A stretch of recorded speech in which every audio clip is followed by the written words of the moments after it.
Hello, this video is going to explore the character of that friendly neighbourhood murderer, Macbeth. We're going to look mainly at the positive aspects of his character, up until the moment when he whips out that dagger and starts jabbing away like a good un at King Duncan. Now it is vital to the structure of a tragedy that Shakespeare present positive and negative aspects of Macbeth's character. Whoa. What's this structure of the play business you're honking on about, Mr. Taylor? Ye gods, I'm studying for me GCSEs here. You know, it's not finals week at Oxford University. Quite right. But zip your lips for a few minutes and I'm going to explain in a very easy to follow format some very high level ideas that are going to turn you into an English literature superstar. So have a good goggle at my spiffy diagram in the centre of the screen, because it explains a lot about the structure or the shape of a tragedy. In the tragedy genre, traditionally the lead protagonist, the hero, is a good high status male, and he's brought low, he's destroyed by a fatal flaw in his character. It's necessary then to show a duality or a double side to Macbeth's character. We've got to see those positive attributes that set him up as a high status male, but we've also got to see those darker, more negative aspects of his identity that will ultimately plunge him into despair by the end of Act 5 and render him a broken man. So the question we've got to ask ourselves then is, how does Shakespeare in the early acts of this play ensure that the audience sees this positive side to Macbeth's character? And I reckon we can boil it down to about three main ways. And here they are. We've got the captain's account of Macbeth's performance on the battlefield. Also, in Act 1, a little bit later, we hear Lady Macbeth's opinion of her husband. And finally, we've got Macbeth's soliloquies, when he's talking exclusively to the audience and nobody around him can hear what he's saying. Just to recap then, these are three methods or strategies or ways that Shakespeare ensures a bit of positive PR for Macbeth, presenting him as a noble character. So it's Act 1, Scene 2. And we've not actually met the big man yet, have we? We're just getting this second-hand account of his performance in battle from the captain. And the captain, he's spattered in blood. He looks like something from a slasher flick. And he relates this tale. It turns out that Macbeth is a bit of a killing machine. I mean, this guy knows how to fight. He makes Rambo look like one of the Teletubbies. And Duncan, of course, is lapping it up. And in fact, the pair of them, Duncan and the captain, are flinging compliments at Macbeth. Brave Macbeth, they say. Worthy gentleman. Gentleman, a very significant word, suggestive of high status, clearly alluding to Macbeth's superior position in the social hierarchy. Then you've got the imagery of the eagle and the lion that Macbeth is likened to. Eagles and lions, these are what's known as apex predators. They're at the top of the food chain. They eat everything else, nothing eats them.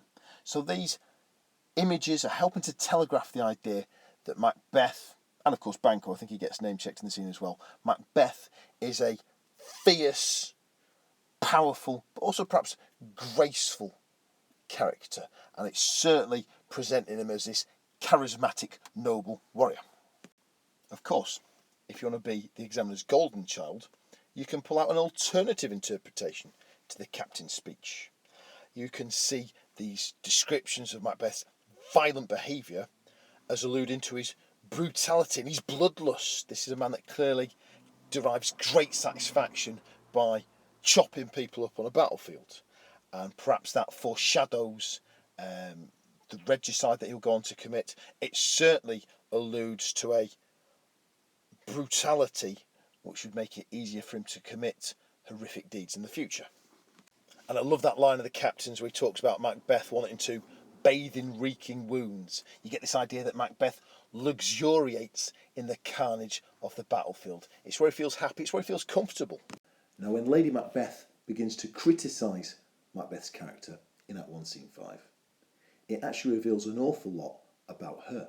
It's a bit like when you get to Noddy, who keeps tossing out insults like, you're ugly, I don't like your hair, you're fat, because ironically, that's revealing more about them than it is the people they're trying to hurt. You know, it's showing their very shallow nature, their preoccupation with appearances.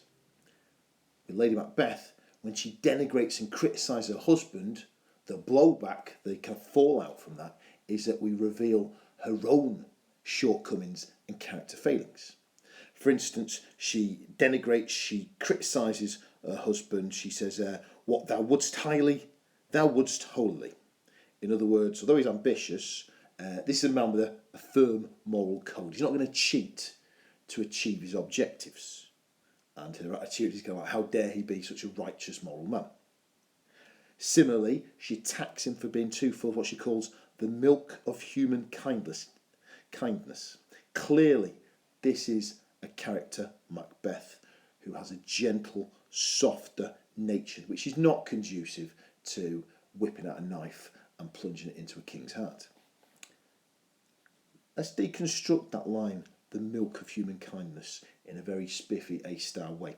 Milk, let's look at the connotations. Milk is a white liquid. White has connotations of innocence, so it's telegraphing loud and clear the moral nature that characterises Macbeth. He's not as yet a corrupted, evil human being.